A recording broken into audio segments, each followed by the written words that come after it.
What's going on there, you lovely lads and lasses? It's time to talk about the Rasmus again.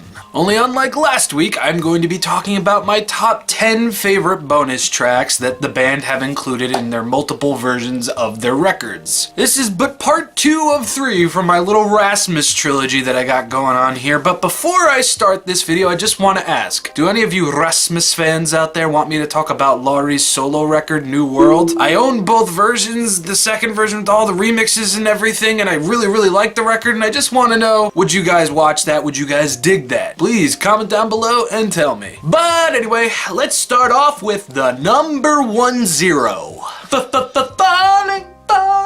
Falling. The Dead Letters re-recorded version from the UK version of Dead Letters. This was actually the first version I ever heard of Falling. Although I would grow to love the original a little bit more over time, it was still the Dead Letters version that would honestly just keep my attention. I don't know what it is. It could possibly be because it was the first version I ever heard of the song. It could be the way that it was reworked. I don't freaking know. But Falling, it's my number 10. I can't help it. I like this version more. I apologize. Number 9, Open My Eyes, the acoustic version from Hide from the Sun, the US bonus tracks edition. Now, Hide from the Sun is a fantastic freaking record, but there's so many different versions of it. And of course, the US is given the version with some of the best bonus tracks out there, but we missed out on actually having the normal version of Open My Eyes. The acoustic version of Open My Eyes is just haunting. It is beautiful. Something about Lauri's voice on this song is just, it's creepy. It's beautiful. Don't get me wrong. It's very beautiful. I love Lauri's vocals and everything, but damn, it's creepy. Creepy in the atmospheric kind of way. I'm not too sure how to describe it, but when paired up together, Open My Eyes acoustic just goes above and beyond the original. Even though I love the original so much, the acoustic version just a little smidge. Number 8, Can't Stop Me from the special edition of Into. Now here's a bit of a weird story for you. Every single US copy of Into's Deluxe Edition, which was the only version that was released here, has the original version's track listing. There is absolutely no bonus tracks included. So after a while, I just said, screw it, I'm just going to get this off of Amazon, and it just so happens the version that I got actually had all the bonus tracks. It just wasn't listed on the back of the CD. Weird.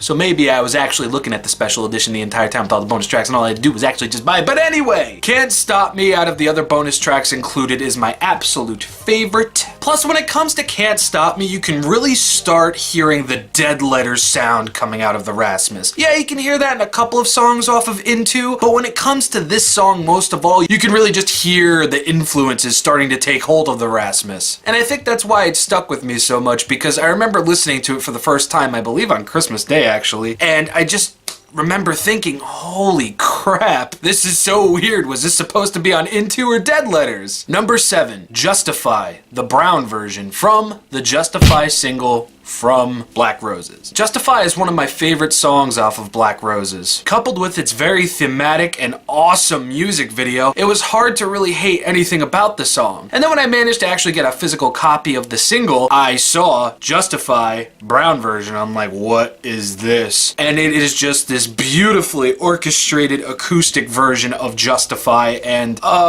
remember when I said Lauri's vocals were absolutely haunting on the acoustic version of Open My Eyes? That gets repeated here. Hauntingly beautiful. Oh so friggin' relatable. And just amps up the sad. As if this song wasn't sad enough, the acoustic version just makes it sadder. Number 6, Mysteria from the Rasmus Tour Edition. Now, any Rasmus fan can recollect sometime after the release of the self-titled record, we got the Tour Edition version of the record, which came with a slew of bonus tracks, Mysteria being one of them. And as stated in an interview sometime before the Tour Edition's official release, Lauri and company were saying, oh yeah, we're gonna start working on a new record like this year, and it'll be out by fall 2014. Clearly it took a little bit more time than that because, you know. But Mysteria came out at like the perfect time, especially here in the US. The weather was getting so much better, we were in the peak of the rainy seasons, and just something about Mysteria was like this breath of fresh, cold air being blown into the warm air. It was a certain strike of different that I knew I wanted from the Rasmus, but I didn't know I wanted at the same time, if that makes any sense. Mysteria was actually the original reason why I even bought the tour edition of the Rasmus. Slowly then finding out that there was more remixes and piano versions of some of my favorite songs off of the record, so it was kind of like a quadruple win for me. But yes, Mysteria,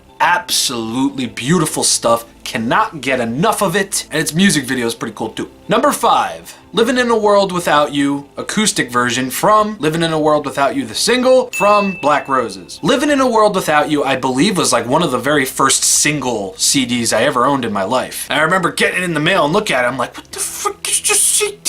I had bought the single solely because there was the acoustic version of my then favorite song from the record, and there was a remix of my then favorite song on the record. And yet again, Lauri's vocals, man. Something about this dude's voice being backed by pianos and very somber and sensitive instrumentals just makes everything sadder. Living in a World Without You, it's a sad song no matter what you look at it, no matter what story you put behind it. But with the acoustic version, the feels, again, they are cranked up from a 10 to a 25. It was heartbreaking to listen to this over and over and over and over and over and over again. But still, despite most of my memories with the acoustic version being rather somber, I still just can't get enough of it. Along with Lauri's haunting vocals, the instrumental that backs it is just, oof, it is something to marvel at, that's for sure. I'm a happy boy that listens to sad music all the time, and I'm perfectly fine with that. Number 4, Keep Your Heart Broken live from Hide from the Sun, the Mexico bonus tracks. There are at least 5 different versions of Hide from the Sun with 4 different sets of bonus tracks. Like I said before, I have the US version, but I tracked down different versions of the record digitally solely for their bonus tracks because I have a bit of a completionist problem, especially when it comes to music. And when I heard Keep Your Heart Broken live for the very first time in this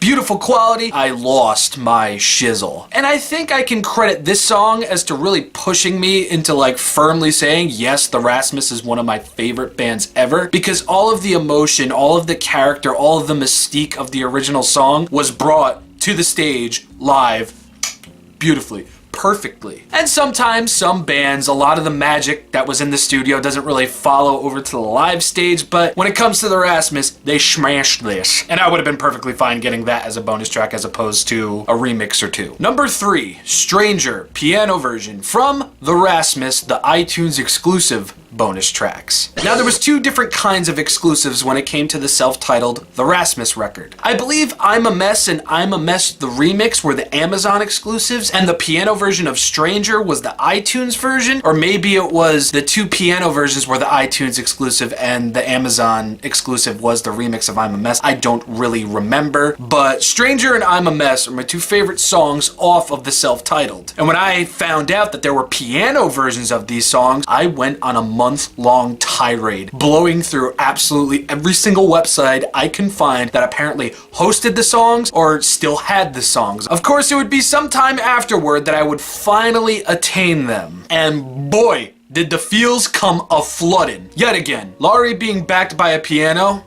instantaneous tears. If you don't cry listening to Lauri sing over a piano, especially with a song like Stranger and I'm a Mess, you have the will of an iron god. Because even today listening to this, I at least get 1 tear out. It's hard not to. Oh God, what I would do to get piano versions of some Dark Matter songs as bonus tracks, man. I would do a lot. I would sell a kidney. Maybe not a kidney, maybe my appendix, because I don't need that. Number 2, Teardrops from Dark Matters, the deluxe edition. Teardrops was somewhat of a fable for all of us the Rasmus fans out there. The best we had for the longest time was a very high quality vinyl recording. And it wasn't until some months after Dark Matters dropped, I believe in early December, maybe late November, that the Rasmus officially released an amazing quality MP3 file of the song. We even got a lyric video for it. It's my favorite bonus track off of Dark Matters, and it is probably one of the more more intense Rasmus songs ever. Lyrically, we all know what it's about. We all know what's going on. Maybe not to a T, no, but we know what's being referenced, and it's sad. But Teardrops, from the time that I first heard it on that poor quality MP3 rip, the first one that I had, I knew this was going to be one of my favorite bonus tracks ever. And look at that, it's number 2. I would love to hear a piano version of this. I really would. And number 1, my number 1 favorite The Rasmus bonus track ever of all time. I don't think this song will ever be beaten because Teardrops didn't even beat it. Unless The Rasmus end up releasing a tour edition of Dark Matters with a whole bunch of bonus content on there. I don't think this song will be beat, but my number 1 favorite bonus track from The Rasmus is Yesterday You Threw Away Tomorrow from Black Roses, the UK edition. Ironically enough, at the time of purchasing this, the only version of Black Roses that Amazon had in stock was the UK version, so this wasn't too hard to find. And I remember going through Black Roses the first time and just being, oh God, this record is so good. And then, after the final track played, I was about to hit rewind to start it up again, and then this song started playing, and boy, did I get the goosebumps. At the time, I was going through a pretty crappy breakup. The lyrical content of this song perfectly matched everything that was going through my mind, and partly matched what happened in that cancerous tumor of a relationship. So immediately, I saw eye to eye with this song, I resonated with this song, and the song has been in high graces for me ever since. Through those bitter days to even right now where I really couldn't give a duck.